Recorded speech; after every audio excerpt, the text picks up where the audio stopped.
And we're back. Thanks for checking out a new episode of Bad Advice with Chris Cubis, the show where unqualified people give unsolicited advice. I appreciate you guys checking us out, giving us a listen, telling your friends, sharing the links, doing all that good stuff. We really appreciate it. I am joined today by two absolutely hilarious comics, good friends. Up first, Zach Brooks. What's going on, brother? Not a lot. Just, doing a little bit of day drinking. I honestly kind of forgot that we were doing this. So, it'll be interesting. That works for me. I appreciate it. Has day drink? Well, I'd say it like it's not been a normal thing, but has it do you think the pandemic increased your day drinking, decreased your day drinking?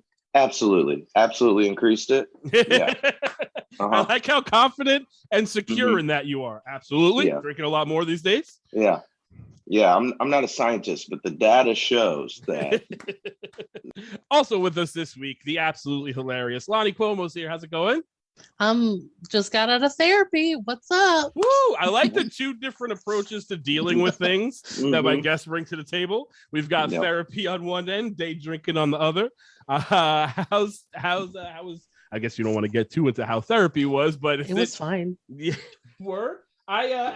does it I know it's overall good. I have never done therapy, and that's not a judgment. That's just me being an old man that's dumb and should have done it a long time ago and hasn't. I know it's a long term, it's a process to get better, but does it fuck up your day often? I feel like it sometimes. Yeah.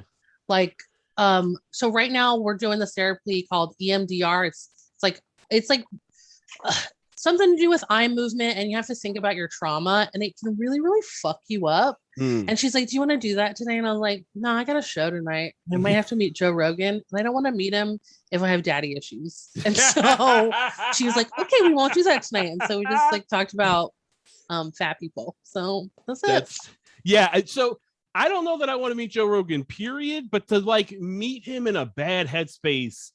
Ooh. Yeah, I don't know if I'm gonna actually. His show is right before the show I'm gonna be on. Yeah. Tonight, and I don't want to risk it. I don't want to say the wrong thing and then have him really hate fat people. I just can't. I can't do that to my community. Also, I feel like the ship might have sailed on that one. I don't know that he's coming with the body positivity on the Rogan podcast. That being said, bring it up again. That fear is a factor for sure. Yeah, absolutely. I don't want to just look. I'll shit on Joe Rogan as much as the next person because that podcast is a net negative for humanity, I think. But I would also be lying if I pretended I didn't used to listen to the Joe Rogan podcast. Sure. There was a time where I was like, oh, he's got on a comic. This is kind of funny. I watch news radio, and then this country just started becoming more apparent with its fucking white supremacy than it had been. Did you guys ever? Am I alone in that? Did you guys ever dabble your toes in the Rogan verse? I think it always depended on who was on, but sure, hardly ever. I don't listen to a whole lot of interviews. Yeah, with anybody by anybody, but every once in a while, sure. Yeah, he had that alien guy on, Bob Lazar. That was cool. Yeah. Also, it's I like alien one stuff. Of your less problematic takes is alien. You know what I mean? When you're oh, at least it's just aliens. That's harmless bullshit. Right. Lani, how about you? We used to watch Fear Factor all the time, and so since I'm Filipino, half the food that they would have them eat would just be Filipino food or food you could find in Southeast Asia. So my whole family would be like, you would have this. Yeah. Any of the food stuff, give me them weird bugs. I don't give a shit. So he would have a lot of people eat balut, which is the egg, right? The semi with the fetus in it or whatever. Yeah. The little duck egg fetus thing. Yeah. Have you had that? Not since I was a kid. So my parents would be like, yeah, you just suck, just crack the top, you just suck the juices, and then when you're done, you take the little beak and pick your teeth with it. And I was like, all right, well, I'm old enough to know this is too much now. Yeah. Respect if you can eat it. I can tell you where to get it now in Austin, but no, thank you. Also, I feel like I'm concerned. I feel like it makes me nervous that white people are selling it in Austin. I'm not sure. Not saying that they are, but it does strike me as something that like a white person's going to see on Andrew Zimmern and then start a balut food truck that also has like, you just dipped a little duck head in queso and it'll be fine. So far, all the Filipino stuff is owned and run by Filipinos that I've found. Yeah. Not as good as my mom's all the time, but I'll take it. Word. Let's go ahead and jump into a few of these letters because I have gotten some weird ones. You guys, are you familiar with Dear Abby? You know the concept? Yeah. Yeah. I used to read them. Yeah. Weirdos write to a stranger for deep personal advice, and then we make fun of them. It's a pretty easy premise. Let's jump right in. Dear Abby, my son and his wife have been living with us for 2.5 years so they can save for a house. Recently, my best friend told me that a mutual acquaintance spotted a picture of my son and his wife on a swinger website. At first, I discounted it. Then I started noticing they were going out every Friday and Saturday night. My daughter-in-law usually dressed provocatively, and they wouldn't get home until around 5 or 5:30 a.m. My husband and I are both Christians. Neither of us feel comfortable about the situation. What do you recommend we do? Signed, Incredulous in Texas. Are you guys familiar with the fact that Friday and Saturday night are swinger nights? Apparently, I didn't know that. I didn't know they had dedicated days of the week. I think those are just in general fucking nights, honestly. Sure, right? Those are just the for sure. Also, do we know? Doesn't appear to be a kid involved. It's not like they're leaving the grandparents to watch the kid or whatever. Yeah, right. My biggest issue, and it's just because I'm old. That getting back at 5:30 in the morning? Ooh, no, sir. I need to be in bed long before that these days. Yeah. I mean, my only advice for these parents would be to mind their fucking business. Yeah. Like, I'm going to have to agree with that one. I'm with both of you, except you're living in your parents' house rent-free.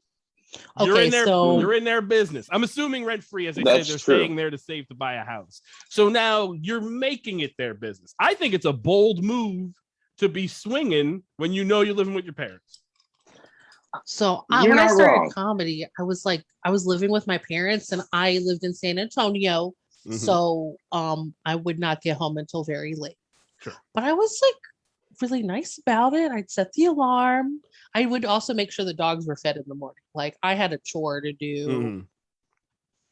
But I mean, they didn't care that I was out. They've always been strict people. And they didn't care that I was out till wee hours of the morning as long as I got my shit done. Zach, when's the last time you lived with your parents? Oh, I was 9, I think. And yeah, I would. We're breaking up a little bit. Can you say that one more time? I couldn't do that again. We're breaking up a little bit. Oh yeah. Last time I was like 19. Okay, so it's been a minute. It's been a while. Yeah. Well over a decade. Were you swinging it? Were you swinging at 19? See, I feel like I was wishing to. I would have loved to. I would have loved to have been like, why am I back at 5, Dad? Guess what? Yeah. On my finger. I also I'm 19 years old. I'm crushing it.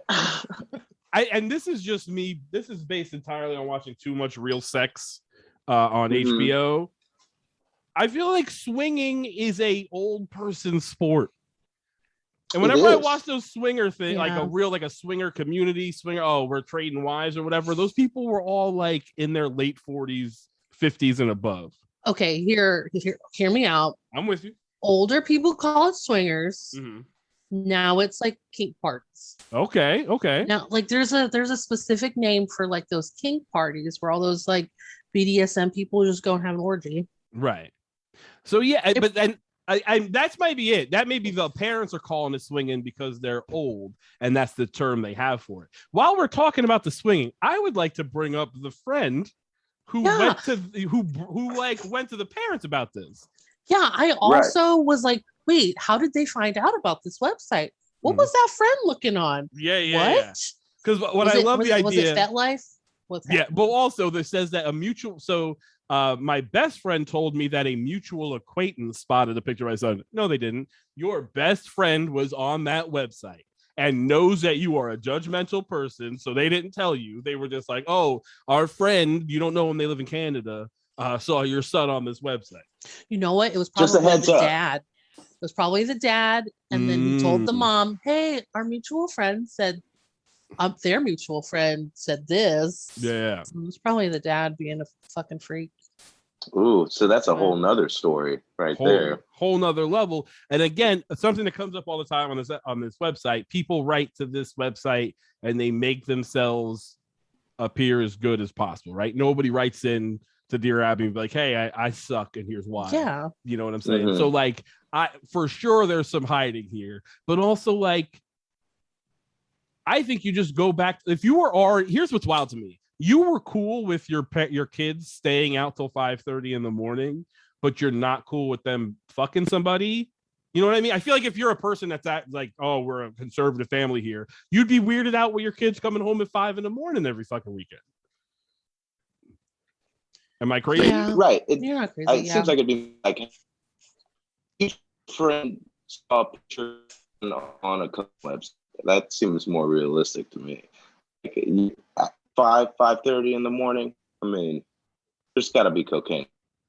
There's right. There's definitely. I feel like I'd never been out till 5:30 in the morning when drugs weren't at least a little bit involved.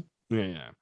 If we're gonna give these people advice, a little bit involved. The parents, if we're giving the parents advice, it's fucking go back to pretending that you didn't know, or you got to kick your kids out. It's one of the two.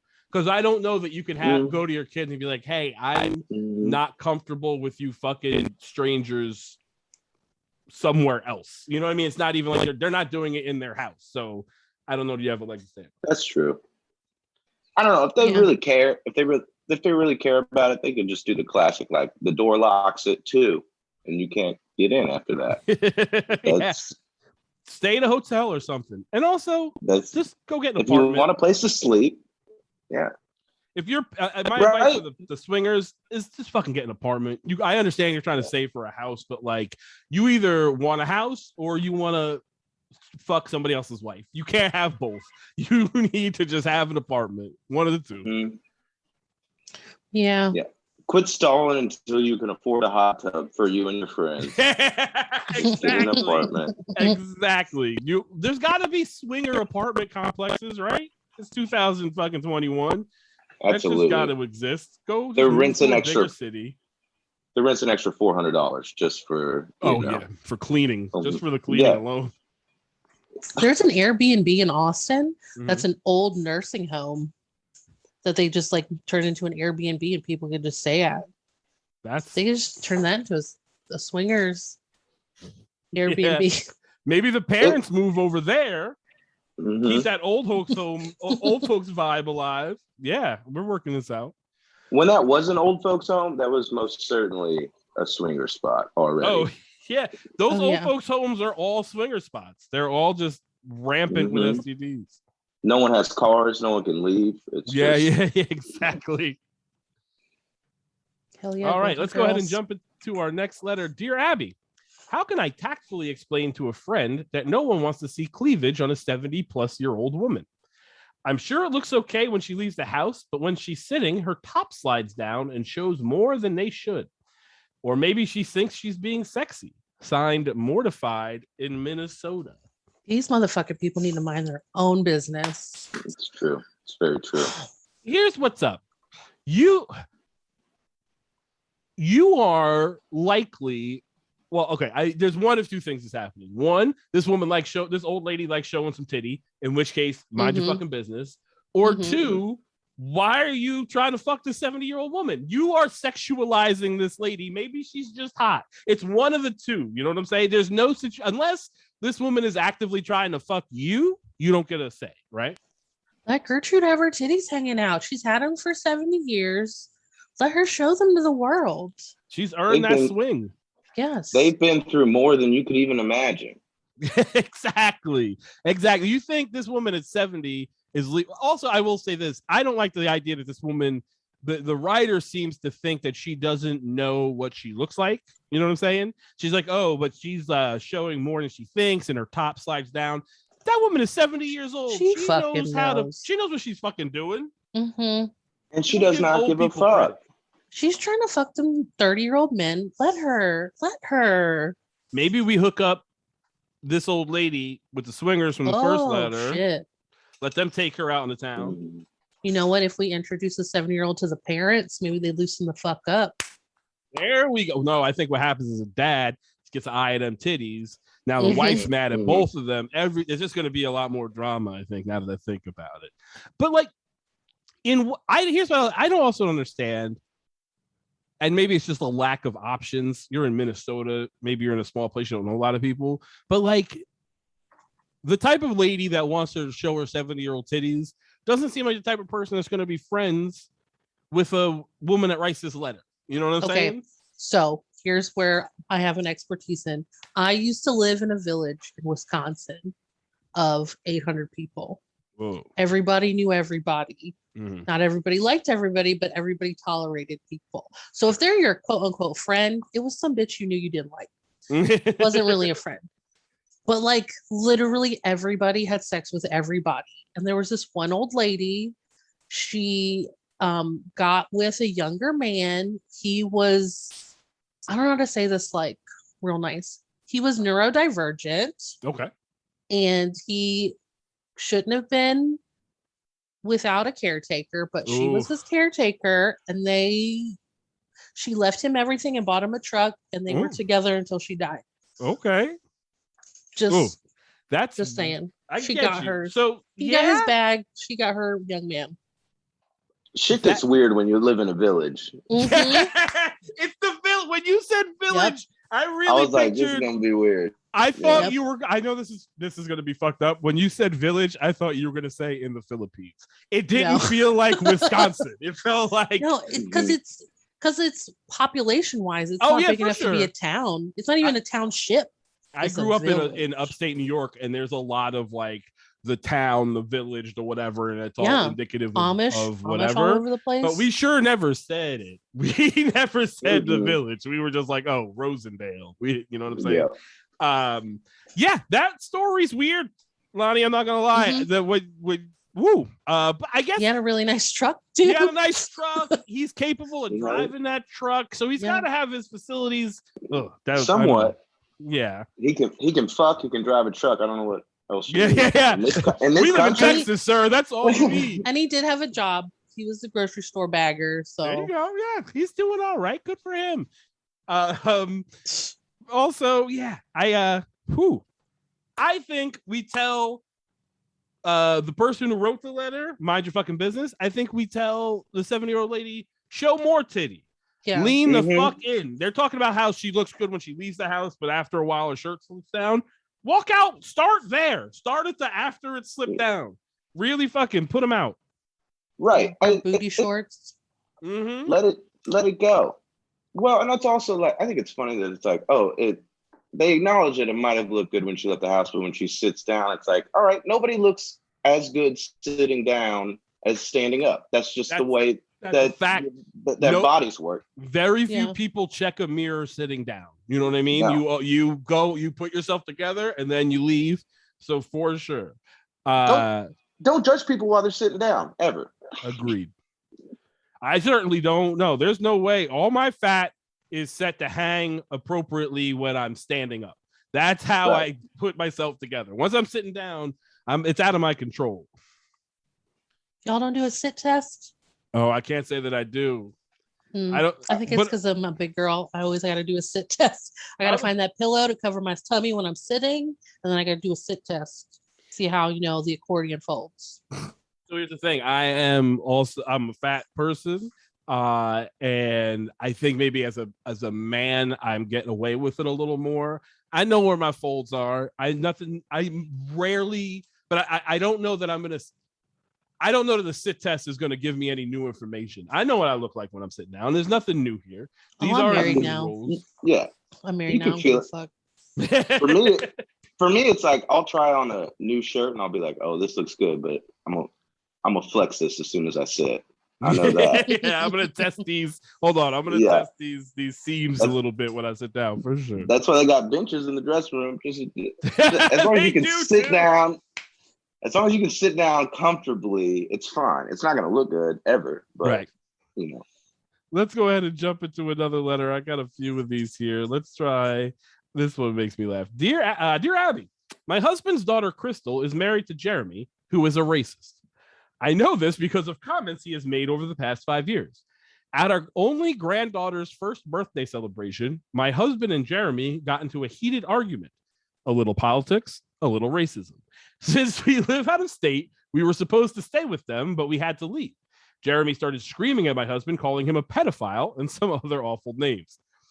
Crystal is demanding an apology from us and refuses to communicate or send photos of the baby until he does. My husband feels that Crystal's mind is made up and she will defend her husband no matter what, so there's no point. I hate that we're at an impasse. She has cut me off as well. Do you have any suggestions? Signed, Cut Off in the South. Now, I enjoy a lot of this letter. I enjoy the parenthetical, a little politics, a little racism. It just sounds like what I assume most Republican conventions are about.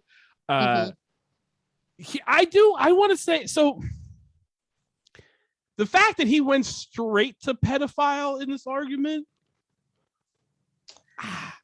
Now, that sounds like some like Trumper talking points, like, oh, you're a liberal, you're automatically a pedophile. Like that sounds that's what Jeremy is. That's what I'm assuming Jeremy is. But man, that is like a very maybe he knows something about this dad we don't know about. Also, your daughter's a racist. Can we put that out there? Crystal isn't absolutely some like wild liberal who just happens to be married to this racist dude. So wait, Crystal and Jeremy are the kids? Are the kids. So the daughter is Crystal. She's married to Jeremy, who is a racist. I also like that they say at our only granddaughter's first birthday celebration, as if they had a couple grandkids, you can have one for the racists. Leave us the other one. You can fuck up one of them. Yeah. Yeah, make another one. That's fine. Oh man. Yeah. I did talk to my therapist about this one time. She's like, I don't have any kids, but knowing my luck, I'd end up with a Republican for a child. But oh man, I don't know. You know that's not how Republicans are made, right? Like they don't come out that way. You raise the kid. I understand like kids will often they'll rebel, you know what I mean? Like if you have a really strict conservative parents, your kids may go liberal or you might end up the other way. But like you don't by luck have a Republican. That's oh man, I feel bad for the parents. Also, that was a good point. Like, what does Jeremy know about the dad? I'm saying that to me is weird. Now, granted, we do live in the QAnon age where those people just love throwing pedophile as an accusation around. But also, man, you're at like that happens on the internet. Not just at like your grandbaby's not at a child's birthday party. That is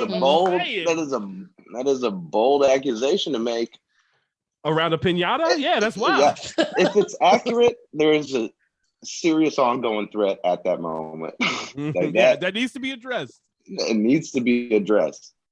Don't touch the cake. Get away from the cake. I definitely think, though, if you let a racist inside of you, you are also racist. Yes. Absolutely. Unless I would cut off my daughter if she was racist. I'm sorry. Yeah, I would. Particularly to the degree. Now, this is going to sound fucked up because obviously I don't fuck with racists, right? But like, if Jeremy was just like your run-of-the-mill Republican and said some bad talking points, you might, for the sake of your grandbabies, be able to like, we'll have Thanksgiving, we just won't talk about the news or whatever. Yeah. But like, that ain't this kind of racist. When you're first, like, they didn't go, my Crystal is married to Jeremy, who's a firefighter and he likes ATVs and he's also a little racist. Racist was the main qualifier or descriptor of what Jeremy is. So like he is a dyed in the wool hardcore racist. I think we could agree with that. Yeah, it's not like a Charmander racist. He's evolved into some other levels. He's a Charmeleon racist. He's so racist. He's holographic. It's insane. Yeah.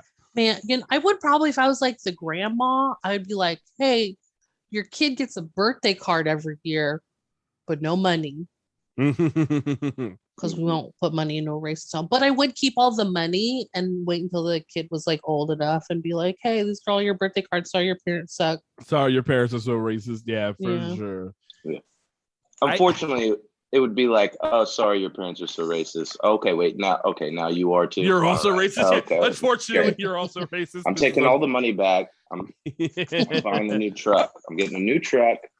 Yeah, I'm also here where it's like, I understand the grandma's trying to do some amount of keeping the peace, but this last line, I hate that we're at an impasse. She's cut me off as well. I feel like she'd be like, we wouldn't have gotten this letter if she could still see the grandbaby, but the father had been cut off.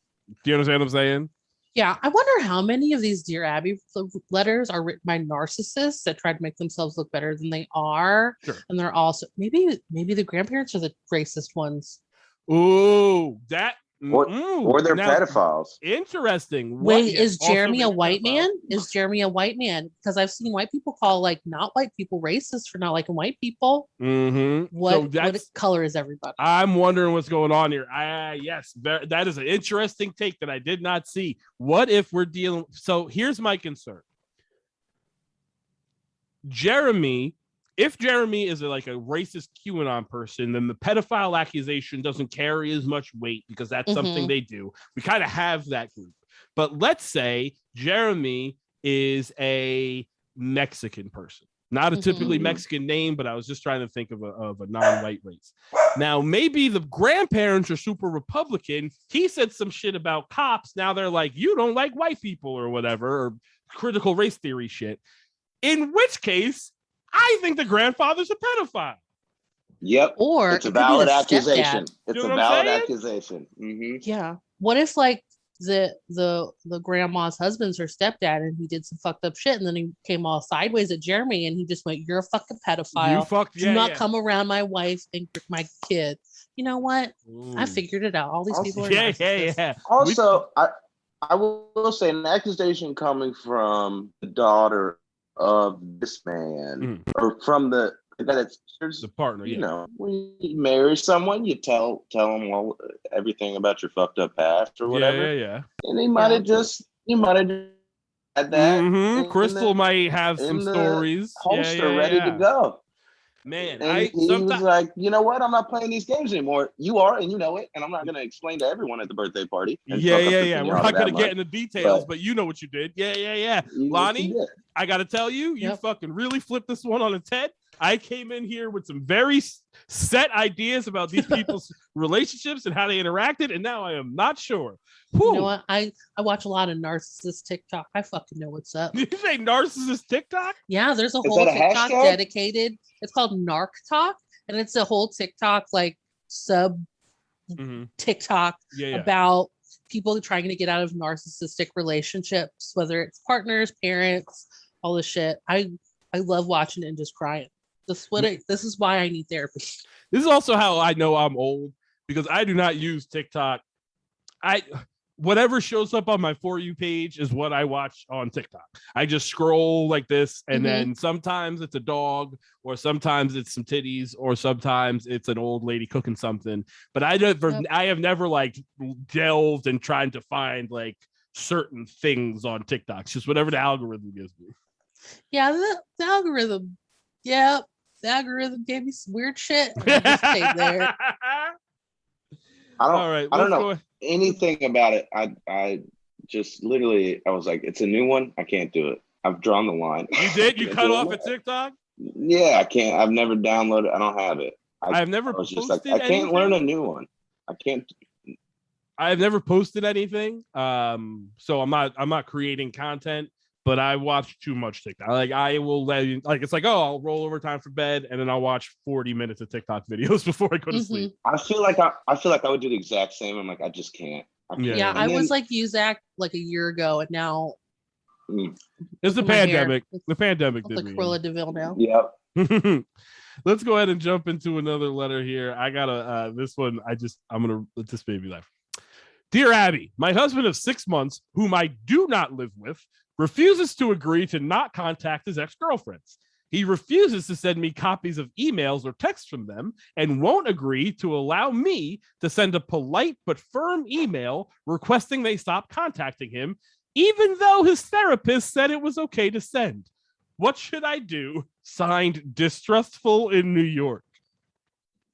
I've been shaking my head this entire fucking time you've been reading this. As soon as you said 6 months, as soon as you said husband of 6 months, I was like, whom I do not live with. Can we? I have so many questions about this.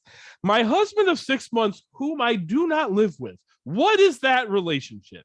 Are you in the military? What? I mean, you know what I mean? Like, what is an acceptable reason for why you and your husband don't live together? And I don't want to be in a position to judge anybody's relationship. What works for you works for you. But that seems wild to me. I've known 2 couples that were married and didn't live together for a time. One of them's Mahoney. Mahoney, his wife lives in Maine and he lives in Texas. I did not know Mahoney was married. That's why. It's that's like pretty new. Yeah. So she's like off in boot camp doing military shit and they're married. Yeah. Okay, cool. And then I knew another couple. She lived in Austin and her husband lived in Corpus and he was just doing work in Corpus for a while. Mm-hmm. And then they were going to move in together after a couple of years. Okay. So here's the thing. Like I said, if you're in the military, that's a different life. I don't understand. You've made your arrangements for your marriage. You know he's going to get shipped off. You have to live with that. Seems weird to do it immediately, but whatever.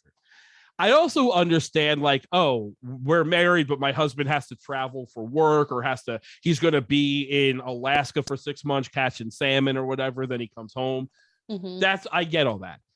That does not strike the way that, like, if this was that situation, it would say my husband is 6 months who currently works at blah, blah, blah, and will be coming home soon.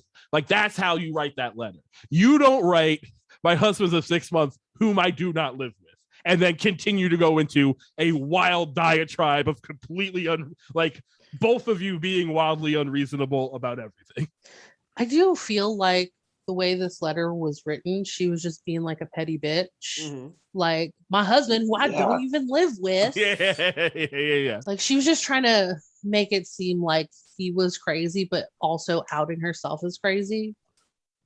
So the rest of that sentence is refuses to agree not to contact his ex-girlfriends, which sounds on its face unreasonable of him if we know no other context, right? If we just take it, my husband keeps talking to his ex-girlfriend. If you just have that being the sentences, that can be weird, right? And you can be friends and you have to establish that. But refuses to agree not to contact his ex-girlfriend. He refuses to send me copies of emails or texts from them. What are you talking about? That's the kicker right there. The copies? What do you mean copies? You want photocopies? I do like the idea that she's like, oh, you don't get that. Scanning in. I like the idea that she's also very old and is like I want mimeographed copies of all and also this sentence is so wild because this is all one sentence. He with some commas. He refuses to send me copies of emails or texts from them and won't agree to allow me to send a polite but firm email requesting they stop contacting him, even though his therapist said it was okay to send. How do you know what his therapist said? Did you send him in there with a tape recording? You know what I mean? If you need, even if it's a couples counselor or a couples therapist, if you need that at 6 months, what the fuck is going on? Yeah, for sure. But and also, it certainly isn't. She doesn't say our therapist. It's his therapist, right? That's the line. So this isn't couples. Oh man, why? I haven't heard of very many therapists reaching out to like the spouse of their client unless it's an emergency. Right. And your emails, husband's gonna kill himself or something. You gotta emails to exes don't sound like an emergency. It also doesn't super sound like something a therapist would recommend. Granted, I've never been a therapist, but it doesn't seem like she would say, hey, your wife contacted me. She's raising some valid points. Is she just talking? Please let your wife send your ex-girlfriend an email telling her to back the fuck off. That does not sound like good therapeutic. Is she just like asking his like emotional support dog for permission to send emails? She's Absolutely. Like, mark once if I could send an email. This is, I mean... And also, I love how short this letter is. So many of these other letters, you'll see a 3-paragraph letter because somebody's kid didn't invite somebody else's kid to a birthday party. This is literally 2 run-on sentences long, and it's the wildest amount of fucking boundary crossing I've ever seen. There's hardly any context at all to the situation. Mm-hmm. It also makes me think. No, go ahead. I'm sorry. It's like a Craigslist, like one of those ones where they like post on Craigslist and they're just mad at somebody and they just put it out in the universe. It's like, you're not actually asking for advice. You haven't given us anything to really go off of here. And you sound crazy. Here's where I'm a little concerned. Because again, people write in trying to make themselves seem as good as possible, right?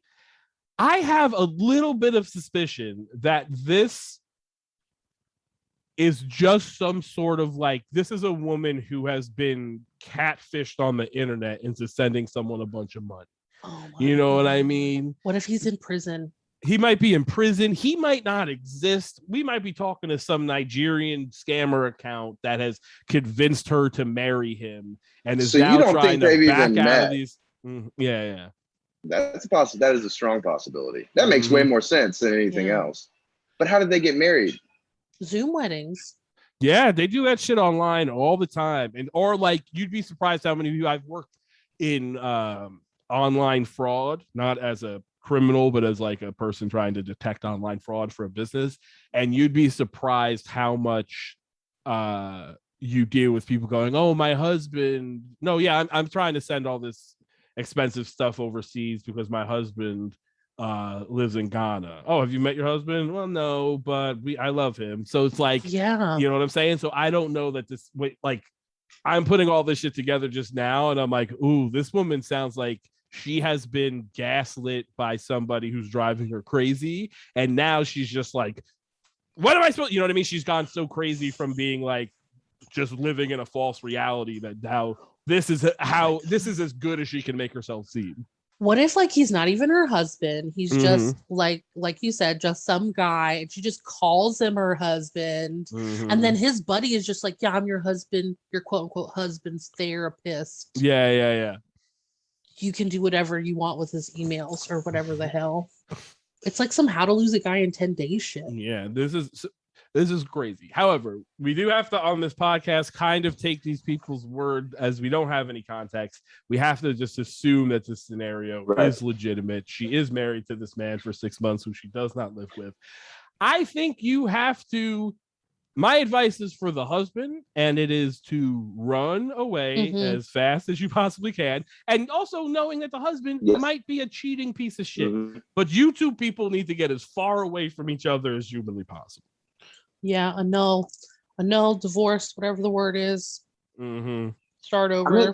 I mean, it won't be that messy. I mean, if you already live separately. Yeah, like, you don't even have like a house to split or nothing. You don't have to move. Nothing. Yeah. Just closet space.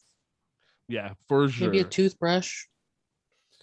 Let's go ahead and jump into. I have another one. I have one, maybe a couple more letters so we can get out of here. I like this one because I just think it's petty as shit. Dear Abby, my husband's of 42 years passed away 2 years ago. His children and I get along fine, but when he was alive, they never acknowledged our anniversary. Now that their dad is gone, they send me anniversary cards each year on the date. I find it annoying that they never thought to wish us a happy anniversary while he was alive, which he would have loved. I suspect they just do it to try and stay on my good side and perhaps stay in my will. How do I politely tell them to stop, that their cards only remind me that my darling is gone and they never acknowledged our marriage when it would have actually meant something? Signed, Distressed Stepmom. Oh my God. Okay, so she's got some money. Is that what's going on here? I think so here's the thing. When I first read the letter, before I got to the part about the will, I was like, oh, these people don't like you. And they are being shitty on purpose, right? I did have that thought too. You know what I'm saying? They were just like, oh, your husband's dead. Like, haha. Like, they're like, they never sent you an anniversary card while you were alive, but now that he's dead, they're sending you one every year. That's like some petty shit. But once she got to that will part, I was like, oh no, this is rich white people shit that I don't know how to navigate. I feel like it could be like you said, or it could be like, hey, the kids like realize that they fucked up and that, you know, Gloria, whatever the fuck her name is, isn't such a bad lady, and we want to do something that we should have done when dad was alive. So then we will send an anniversary card, and then Gloria or whatever her name is, I'm just making it up, should just, you know, tell them, hey, this really hurts. I feel like you didn't care about it when he was alive, and now you're doing it. It's confusing. And just like have a conversation. I feel like she can find out a lot of questions from having a conversation. But also, and you ain't getting none of this money. Zero money. Nada. Don't quit. It's a weird move. It is a strange move to do that. Like, why would you ever? In my head, it's like, obviously, you're just going to remind them that.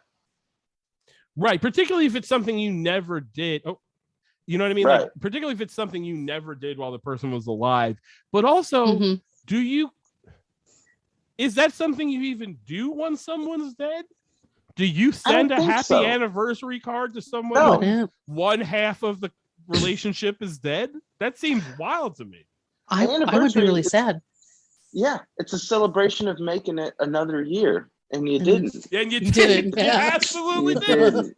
That's like sending a dead person a birthday card. I don't understand why you're doing this. They did not make another trip around the sun or whatever you put on your. You write them a check that's never going to get cash just to feel good about yourself.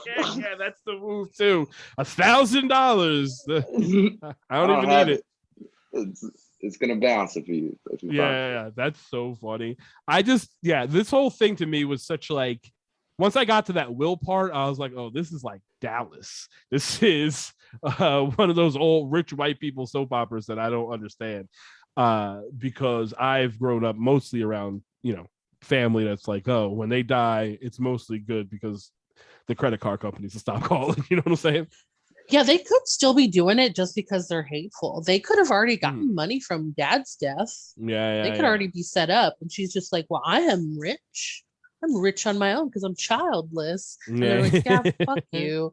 Here's another fuck you. Here's an anniversary. Because if they were really trying to get on her good side, they'd send her birthday cards. That's what I'm saying. And there's no part of that anywhere in this letter. And she would, if this person is writing this letter, they would say like, you know, they also said they send me Christmas and whatever. That's never brought Christmas up. Christmas is an option.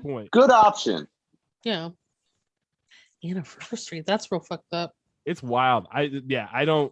That is like so particularly mean-spirited that I don't even know how 100% to address that. Other than to say, I say, string them along. If I'm this woman, thank them, thank them. Oh, thank you so much for the anniversary card.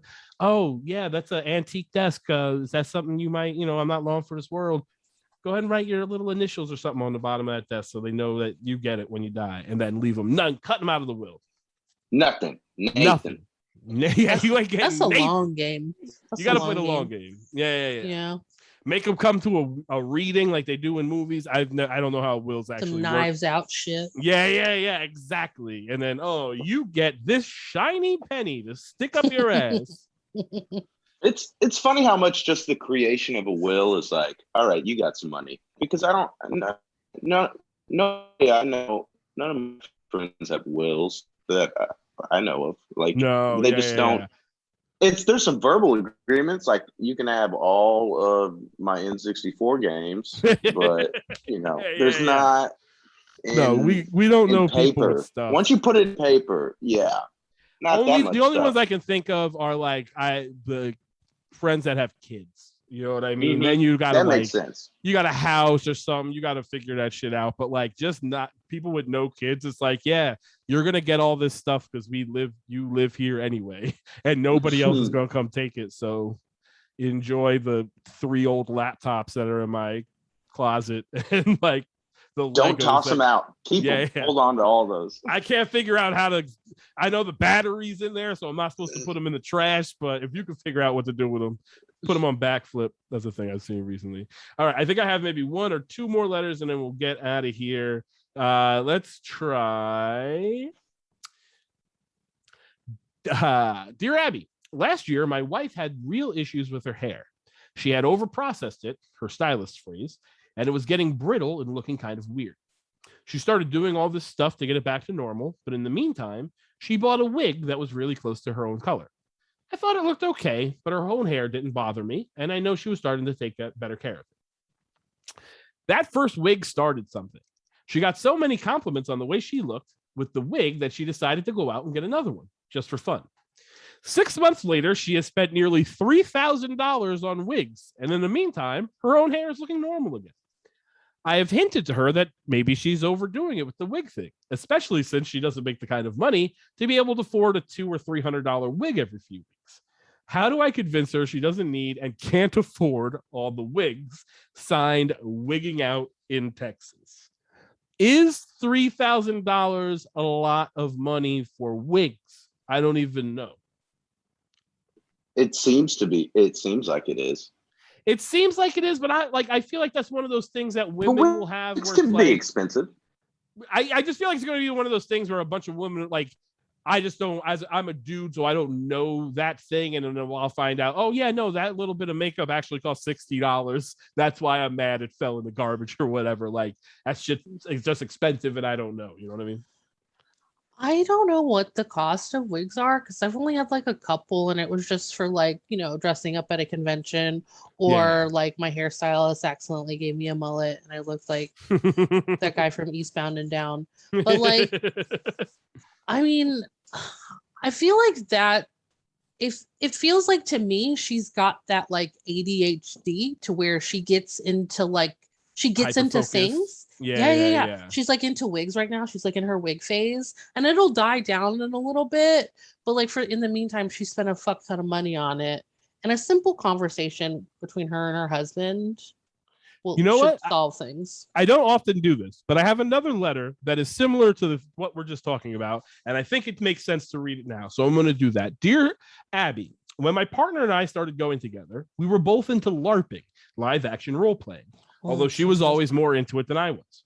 Now it's all she does every weekend and for the past 2 vacations we've had. This year, I want to do a road trip to visit some friends we both have from college, but she just wants to follow the same LARPing festivals we've done for like forever. I love her, but I also want a life outside of just one interest. Should I just take my own vacation or do I pressure her to join me if for no other reason than to break the spell, signed Left in the LARPing Dust? So this is another hyper focusing on a specific thing, slightly different since you both were into it at least at a time. Yeah. Oh man, I dated a LARPer. Yeah, what was that? How was that? He tried to get me into it, and I was like, "This is cool. I guess I love hitting people in the park." Yeah. But like, also, I would not rather do this. A lot of foam involved. A lot of foam, a lot of craft work. You got to make a shield. Yeah, a lot of white people for sure. Absolutely. This is one of those things where I think people like I don't want to shit on people because like if you found a thing that brings you joy, good for you. And let's say both of you in your relationship are equally into that thing, fucking good on you, have fun. I don't judge people's thing. I do think that some people who are particularly lonely can find a niche act subculture that they really connect to, and then they've made friends in it. And now it becomes the most important thing in the world. Yeah. You know what I mean? I can totally understand that. I always say, like, with people in relationships, y'all have to grow together. And that sounds like they are not growing together. They are growing apart. And she's getting more fulfillment with her LARPing shit. Also, these people sound like they're in their early 20s. I'm guessing they're still going to meet up college friends or whatever. Like, this feels like you've only been, this is like you're maybe 26. You know what I mean? Yeah. Max. Yeah. The amount of college friends I still see is very small. Very small. Yeah. 1 or 2, maybe. I do feel a little bad. It's shitty when you're both like you said, I don't think they're growing together because like they both were into the LARPing thing. Mm-hmm. And then it feels like, and I'm going to be shitty here, but it feels like the dude used it in a healthy way, which was to be like, oh, I made some connections. I met a person. I still like it, but it's not my entire life. You know what I'm saying? And the other person just doesn't have anything outside of LARPing.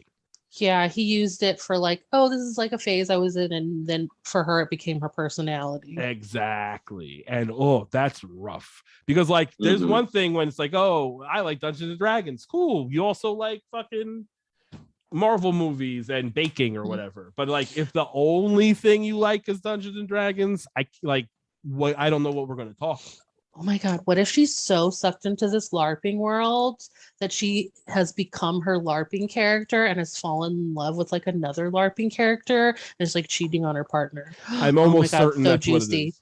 If I'm being honest, I'm almost certain what's going on here is that she has met somebody else that she is more into inside of the LARPing thing, because like the vacation aspect, if that's what you do on the weekends, whatever. But who's she sharing tents with? Yeah, you're going to festivals, you're out there. That's right. I don't know if you've ever known people that are like part of like the Ren Fair world, and more so than just like going, but like worked at a Ren Fair, was like part of that thing.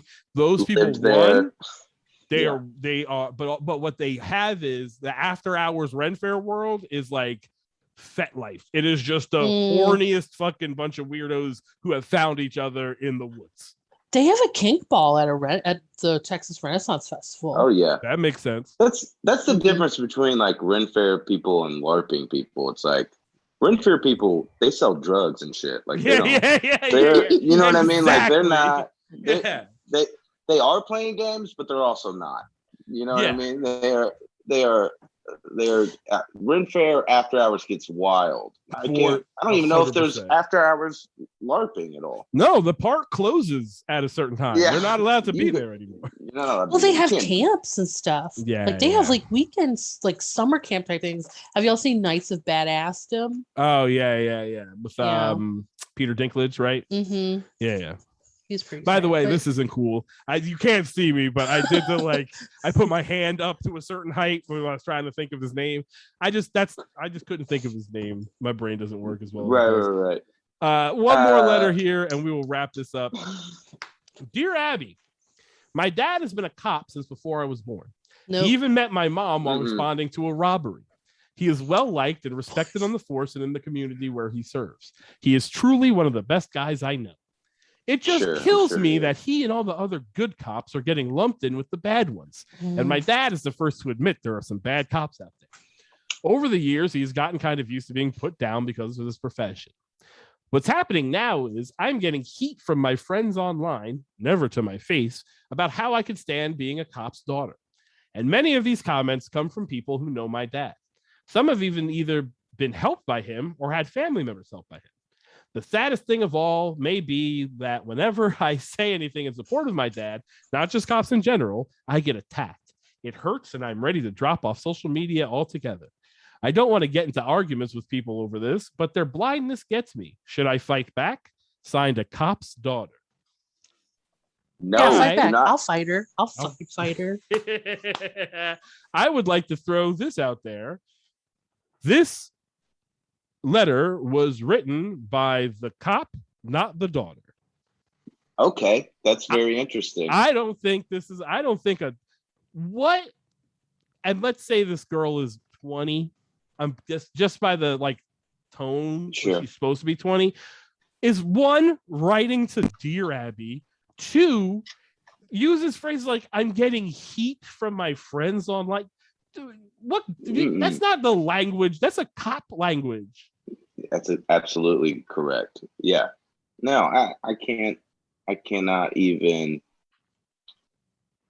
I don't know. I can't imagine being the son of a cop. That would be probably that would put me in a weird headspace, honestly, with a lot of stuff. But it does not seem like it's either it's not written by her or she's a little older and she's used to the cop talk. Yeah, that could be. Maybe she's taken some of the lingo I get. But like, I'm ready to drop off social media altogether. No, you're not. Your Facebook page is just other back to blue bitches. Like, I know you. That's right. You know what I'm saying? Mm-hmm. Mm-hmm. Like, oh man. Okay, so my step grandfather was a cop. My uncle's a cop. My dad's in the military, was very pro cop until last summer, where he was like, I've watched all these Second Amendment auditing videos, and I used to think that 90% of the cops were good, 98% were good, and 2% were bad. Now I think 98% are bad or 2% are good. And I was like, oh my God. I didn't even have to do anything. I just got this man on the internet. And I was like, Dad, keep going on the internet. I'll look at QAnon stuff. So like, I have like military cop family. Right. I don't fucking like cops. Yeah. I definitely believe you're right. This is not something written by like a 20-something-year-old. Yeah. Like, she's not gonna stop doing TikTok because her friends are like giving her shit. Yeah. She's gonna fight back. She's gonna become a Tommy Lauren. Yeah. Exactly. Over the years, I've kind of gotten used to. It's like she got used to the punishment or the put down because of his profession. All this shit is just like written from a. It just seems to be written from a cop's perspective of like, woe is me. I'm so used to this, but now they're even coming after my daughter. But they're not. No one's going after your daughter. I bet your daughter's saying racist shit on the internet, and she might be getting some shit for that. That doesn't surprise me. Here's the thing about cops. I think if whether you're or the presence of them, it's probably never a good idea to fight back. We're losing you a little bit. What was that? I was saying the thing about cops is can you hear me? Yeah. Hello? Yeah, we're good. Okay. The thing about cops is whether you're defending them online or you're in the presence of them, don't fight back. That's a bad idea. Either way, don't do it. Don't just. Yeah. Just let them be. Let everybody be. It's not a good idea. Yeah, and also here's this line. Even if this is written, and maybe let's say this is written by the daughter. The saddest thing of all may be whenever I say anything in support of my dad, I get attacked. Not just cops in general. What that means is somebody put up a video of fucking Derek Chauvin kneeling on George Floyd's neck, and you went, "But my dad's okay," and everyone gave you a bunch of well-deserved shit. That's what that means. You know what I'm saying? Yeah. Or someone said, "Hey, dad," and she's like, "Not my dad." Yeah. Exactly. Girl, exactly. Yes, your dad. Yeah. Also, the part that bothered me about that letter was like, my dad even met my mom while answering a call to a robbery. I forgot about that. Yeah. What kind of boundary crossing bullshit is that? I read that shit too. I forgot. I meant to bring that up. That is wildly inappropriate. 100%. Yeah. He's like, I'll just come back around and make sure you're okay. And now I'm just taking advantage of a fucking trauma victim. 100%. Yeah. That sounds like a smut novel I've read. Like that. That's how those begin. Yeah. For Power sure. dynamic. I'm glad you brought that up because I did forget about that. That is very funny. Yeah, I read too many romance novels not to. No, I get you. Yeah, for sure. I understand. If I'm giving this fictional daughter advice, it's fucking read some books, look at the news, and like also understand your dad probably sucks too. So like just this like some people have either been helped by him or had family members helped by him. No, he's mostly arrested black people unnecessarily. Let's just be honest. I'm just running the numbers. This is just statistics. Chances are that's not what cops don't help people. Cops don't help people. And by that I mean their job isn't to help people. Their job is to show up after some bad shit happened and write some shit down.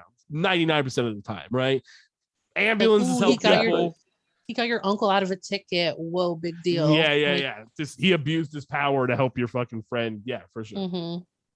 Anyway, let's go ahead and actually do it. Is there one more we can do? I think I have one more that we can just wrap up real quick. Yes, we'll do this because it's topical. My mother has already had one heart attack, bypass. I'm sorry. Dear Addie, my mother has already had one heart bypass surgery. She just turned 67, still works as an elementary school secretary, and keeps telling me she will not take the COVID-19 vaccine, even though she is near the top of the priority list. I've already told her we won't visit her with our kids until she gets the shot. Our oldest child and my wife has asthma, and I do not want them jeopardized, especially since we have been meticulous in taking precautions, including running my business exclusively from my home office. Why is she being so stubborn? And what can we do to convince her the vaccine is the way to back to a safer, more normal life? Signed, son of a vaccine phobic. Y'all got any anti-vaxxers in your life? Mm-hmm.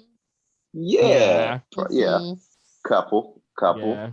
But it's like if people want to do that, they can do that, and it sucks. But there's I don't know there's anything you can do about it outside. There's no convincing. Yeah, for some of them, it's just okay. Yeah, not.